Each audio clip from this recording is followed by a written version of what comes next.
Baik, selamat pagi semuanya ya. Nah, untuk pembelajaran hari ini kita akan mengenal tentang digital dan analog. Nah, jadi digital dan analog ini kita akan gunakan atau penerapannya itu dalam sistem microcontroller gitu ya. Nah, di sini kita akan mengetahui ada dua kondisi ya atau pilihan jika itu merupakan digital. Nah, contohnya seperti apa? Ya atau tidak gitu ya. Panas atau dingin, nyala atau mati, 0 atau 1 gitu. Itu digital. Jadi digital itu adalah suatu logika yang memiliki dua kondisi gitu. Secara sederhananya digital itu hanya ada dua kondisi. Nah, sekarang kita mengenal tentang analog ya. Nah, analog di sini memiliki lebih dari dua kondisi. Nah, kita coba perhatikan, jika di digital ada ya atau tidak, nah maka di analog lebih dari dua ya. Ada ya, ada netral, ada tidak. Nah, kemudian jika di digital ada panas atau dingin, nah maka di analog lebih dari dua. Bisa panas, bisa hangat, bisa dingin, bisa sangat dingin. Untuk kondisi nyala dan mati di digital, nah di analog ini bisa nyala, redup, mati, ada beberapa kondisi ya. Kemudian kalau di digital hanya 0 atau 1, di analog ini lebih dari dua kondisi ya, 0, 1, 2, 3, 4, 5 dan seterusnya, bahkan bisa sampai 1023 gitu. Nah, jadi ini sudah mulai memahami ya bagaimana cara membedakan mana digital dan mana analog.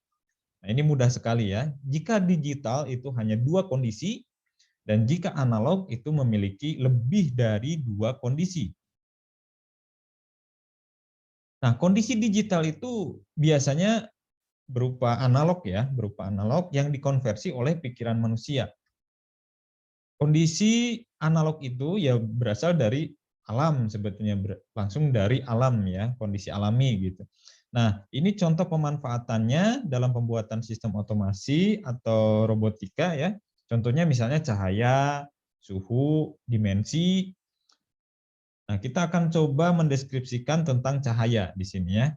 Nah, jika modenya on dan off saja, ya, jika on dan off saja, maka itu dikatakan kondisinya digital gitu ya, karena ada dua kondisi. Ya.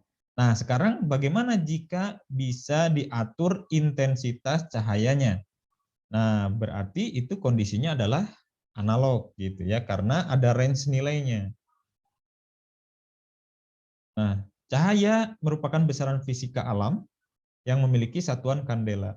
Jadi kalau tadi kita hanya melihat nyala dan mati, berarti itu hanya dua kondisi. Nah, itu berarti kondisinya digital. Nah, kalau sekarang misalnya intensitas cahayanya adalah satu kandela, dua kandela, tiga kandela, empat kandela, dan seterusnya, nah, maka itu dikatakan kondisinya berarti analog ya, karena banyak variasi kondisinya. Nah, sekarang kita ke sensor suhu. Nah, sensor suhu di sini satuan fisikanya Celsius ya, ada yang Celsius, ada Fahrenheit. Nah, kita menggunakannya Celsius. Nah, bagaimana jika suhu tersebut misalnya terdapat 30 derajat Celcius, 40 derajat Celcius, 50 derajat Celcius. Nah, itu kondisi tersebut dianggap analog karena ada range nilainya ya. Nah, bagaimana ini untuk dua kondisinya misalnya bisa dikonversi ya, misalnya menjadi digital. Contohnya misalnya kita sepakati ya bahwa parameternya atau batas nilainya adalah 25 derajat Celcius. Nah, jika suhu ruangan lebih dari 25 derajat Celcius, maka ruangan tersebut dikatakan panas. Nah, sekarang bagaimana jika kondisi tersebut kurang dari atau sama dengan 25 derajat Celcius? Nah, maka ruangannya dianggap dingin gitu ya. Nah, sebetulnya di dalam dua kondisi tersebut itu mungkin saja di dalamnya terdapat banyak kondisi analog gitu ya. Nah, sekarang kita sudah mengenal ya apa itu analog dan apa itu digital atau digital dan analog ya. Semuanya sudah mengenal apa digital dan analog. Nah, jadi coba sekarang dilihat di lingkungan sekitar ya. Sebetulnya apa perangkat yang menggunakan konsep atau kondisi digital gitu ya.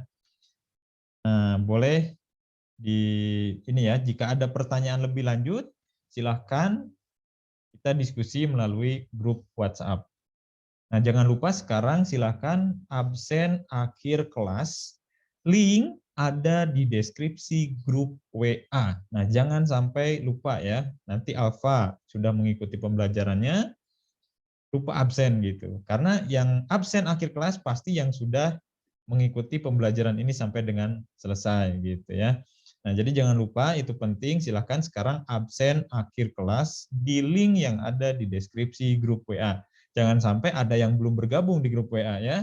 Jangan sampai belum ada nih ya, jangan sampai terlewat nih, jangan sampai ada yang terlewat ya. Soalnya kemarin-kemarin juga ada, sudah berapa kali pertemuan belum bergabung di grup WA gitu ya. Nah, untung ada koordinasinya di Google Classroom ya. Oke, baik, silakan absen sekarang juga ya, absen akhir kelas sekarang juga. Nah, baik, untuk materi pembelajarannya sudah dijelaskan dan kita bisa berlanjut di grup WhatsApp ya. Terima kasih, sampai jumpa kembali di pertemuan berikutnya untuk sesi penjelasannya ya. Diskusinya bisa di grup WA. Oke, terima kasih dan sampai jumpa kembali di pertemuan berikutnya. Selamat pagi semuanya.